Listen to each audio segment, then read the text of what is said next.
A cikin wannan bidiyon zan nuna yadda zaka samu Tron 150 a kowace rana. Idan kuka duba a cikin wannan website din na samu Tron guda 160.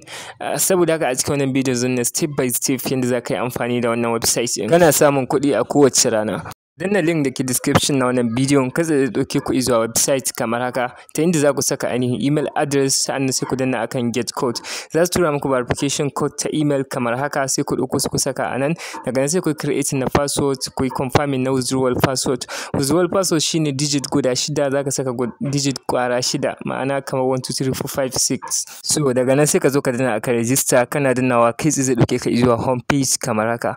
Idan kai scroll a ƙasa za ka ga cewa akwai abubuwa daban-daban a cikin website din. Akwai hanyoyi guda biyu da zaka iya amfani da su domin samun kuɗi a cikin wannan website. Akwai hanyar mining wanda a kullum zaka rika dannawa kamar haka suna baka ainihin USDT for free a cikin wannan website din, wanda a kowace awa zaka dawo kana rika dannawa su 8 a kowace rana. Hanya ta biyu shine trading a cikin wannan website din. Idan ka duba akwai BTC/USDT. Wannan shine ta inda ake trading a ciki, wanda idan ka danna akan wannan BTC/USDT zai bude maka market kamar haka. Zaka ga ainihin kasuwa na akwai 1 minute, akwai 15 minutes, akwai kuma 60 minutes, 4 hours, sannan akwai 1 day. So duka wannan hanya ce da ake trading, duka time frame ne wanda zaka yi amfani da shi domin trading. Amma a cikin wannan zaka ga za mu yi amfani da ainihin 1 minute. Abubuwa guda biyu ake yin trading da su a cikin wannan website. Ana yi da USDT sannan ana yi da TRX. To TRX shine mafi arha wanda a dala ɗaya zaka iya samun TRX guda 11. So kaga kuma minimum deposit shine TRX guda 10. So kaga ta hanyar TRX yafi sauki. Da haka kamin kai trading akwai buƙatar kai deposit na TRX. Domin deposit zaka zo ka danna akan ainihin home page. Bayan ka danna akan home page sai ka danna akan mine wato dashboard kenan kamar haka. Daga nan sai ka danna akan recharge. Kana dannawa akan recharge za su baka ainihin wallet address na TRC20. Ka tabbatar duk abin da zaka turo TRC20 ne, imma USDT ko kuma TRX. So saboda haka zaka yi copy na wannan wallet address sai ka je exchanger da kake amfani da ita. A cikin wannan za mu yi amfani da Binance. Da haka kai tsaye zan je a cikin Binance ina da TRX zan turo guda 10 a ciki. Da haka zan danna akan withdraw in zaɓi TRX. Daga nan in pasting na wallet address in saka amount kai tsaye sai in danna akan withdraw. So ina danna akan withdraw. Bayan withdraw nawa yayi success kamar haka na yi confirming da komai, zan koma a cikin website din in refreshing. Zaka ga ainihin balance din ya zai iya daukan mintuna 10 kamin ya reflecting. So bayan mintuna 10 zaka iya dubawa.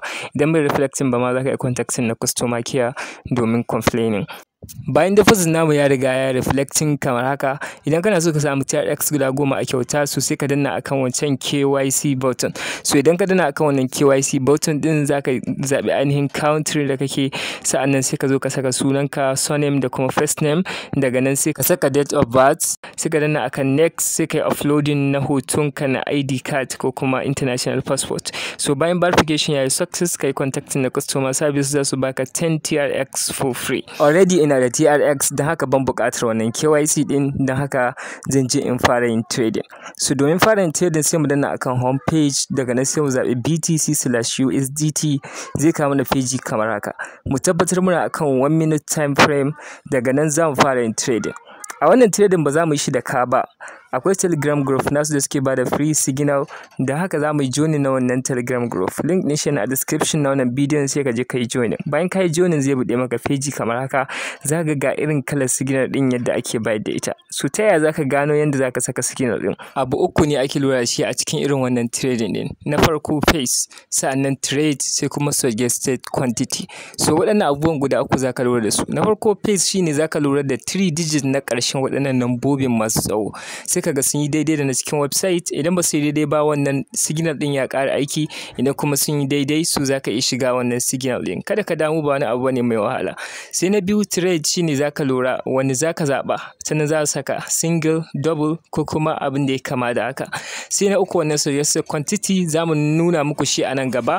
ku dai ku biyo ni a cikin ainihin bidiyon. So idan muka duba a cikin website din za ku ga cewa ga su nambobi nan a gefen dama ga balance, su ne wannan paste din, ko shi zaka duba ƙarshen su yayi daidai da signal ko bai daidai ba. So kawai idan kana a cikin group din sa'annan signal naka yana buɗe, so kawai kada ka damu da wannan paste din, kawai ka ci gaba da saka ainihin abin da aka ce ka saka, domin kuwa dole ya kasance paste din yayi daidai a lokacin da suke turo signal din, matukar wannan signal din bai kasance an yi closing na trade ba. Domin sauƙaƙe aiki na, a koda yaushe nakan saka screen na Telegram group din su a can sama, sa'annan sai in shiga website din domin fara trade kuma domin karanta signal a cikin sauƙi. Saboda haka ta nan zan duba suna turowa zan gani kai tsaye, kuma ba sai na minimizing na sake dawowa ba, so kai tsaye sai in shiga. Kamin su turo signal already nakan saka amount ina in yi preparing, saboda minti ɗaya ne idan baka yi gaggawa ba so za a yi closing na trade ba tare da ka shiga ba. Ka fara dannawa akan wannan buy din, sa'annan sai ka shigo ta nan sai ka saka amount ɗin da kake so ka yi ainihin trading da shi. So a koda yaushe ka saka ƙaramin amount, sabida yadda zan nuna maka a nan gaba, a koda yaushe aka yi losing multiplying ake yi, saboda idan ka saka kuɗin ka gaba ɗaya shikenan, idan an yi losing ba damar kai multiplying ka rasa kuɗaɗen ka kenan. So a yanzu ina zaman jiran signal, mu jira kawai suna turo signal zan gani ta nan, sa'annan sai in shiga kai tsaye. Idan sun ce mu zaɓi big ko small za ku gani a nan wanda zan zaɓa. So a yanzu haka ina zaman jiran signal, so gashi sun turo signal ɗin kamar yadda kuke gani sun ce a zaɓi double. So a yanzu za ku ga cewa paste ɗin ya daidai da wancan, kuma kai tsaye zan zaɓi double kamar haka, sai in shiga a cikin trade ɗin kamar yadda kuke gani kamar haka. So a yanzu zan jira waɗancan mintuna ɗin su ƙara bugawa, minti ɗaya kammala kenan. Daga nan kuma za ku ga cewa sun cire balance ɗin a cikin, sun cire amount ɗin a cikin balance ɗin mu. So ka tabbatar kuma ka yi sauri ka shiga kamin a kai saura sakan 15. Idan ta kai saura sakan 15 ba za ka samu damar shiga ba, an riga an yi closing kenan, sai dai ka jira wani round. So a yanzu idan kuka duba za ku ga cewa na samu TRX guda 5, saboda da 5 na shiga sun ƙara min guda 5. So haka za ka ci gaba da yi. A yanzu tun da an yi winning zan sake shiga da TRX guda 5. Haka zan ci gaba da yi matukar ba losing akai ba. So yanzu zan jira signal din. Idan an yi losing zan nuna muku yadda za ku yi. So muna jiran signal, gashi an turo sun ce mu zaɓi small, da haka zan shiga da ainihin TRX guda 5.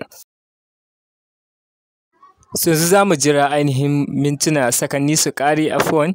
So bayan sakanni sun ƙare, idan kuka duba a cikin wannan mun yi losing, sabida trend ɗinmu ya tayi kuma ba mu samu ƙari ba. So a ainihin trading na gaba, tunda na saka guda 5 kuma an yi losing, so a yanzu zan yi multiplying, ma'ana zan saka guda 10.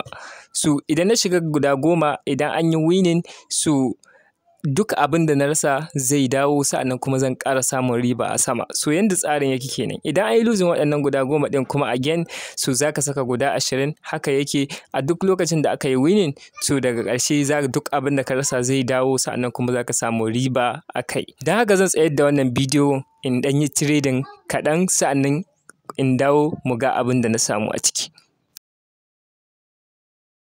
So bayan ɗaukar wasu mintuttuka ina ainihin trading, kun ga ainihin balance nawa ya kai tron 167. Da haka yanda ake yi kenan ana samu a cikin wannan ainihin website din. So da za ka zo kai tsaye ka danna akan ainihin record, gashi na a ƙasa kamar haka. So ka danna akan nan button na record zai buɗe maka page kamar haka. Idan ka zo ka danna akan transactions kamar haka, za ka ga ainihin duka winning da kuma losing da kai. Za ka ga wani lokacin irin time ɗin da kai losing gashi nan, ga kuma winning. Duka trade ɗin da kai, wanda kai winning da wanda kai losing, ana za ka na ganin shi. Domin withdraw za ka danna akan withdraw, daga nan zai kawo ka wannan pagin. So abin da za ka yi shine sai ka ɗauko ainihin wallet address da za ka yi amfani da shi na ainihin exchange da kake so ka yi amfani da ita. For example ni ina amfani da Binance, don haka zan je in yi copy na TRX wallet address kamar haka, sai in zo kuma in yi pasting a nan wannan wurin. Bayan na yi pasting sai ka saka amount, minimum shine TRX guda 10 ko USDT 10. So idan ka saka suna cire tron guda 1, za ka yi receiving na 9. Idan kuma 100 ne za su cire guda 1 dai, za ka yi receiving na 99. A ƙasa za ka ga amount ɗin za ka yi receiving, sannan za ka ga button na withdraw, sai ka danna akan withdraw. So yanda ake yin withdrawal kenan, suna shigowa a cikin 10 minutes. So idan kuka duba nan za ku ga withdrawal history nan gashi nan, duka withdrawal ne wanda ya yi success. Da haka wannan website ɗin suna biya. Hanya ta biyu da za ka samu shine idan ka koma ainihin main page naka wato dashboard sai ka danna akan rebate.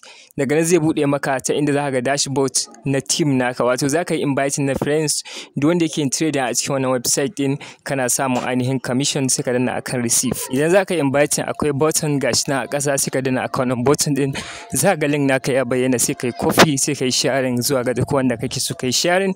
So kai tsaye da ake yin amfani da wannan website din kenan.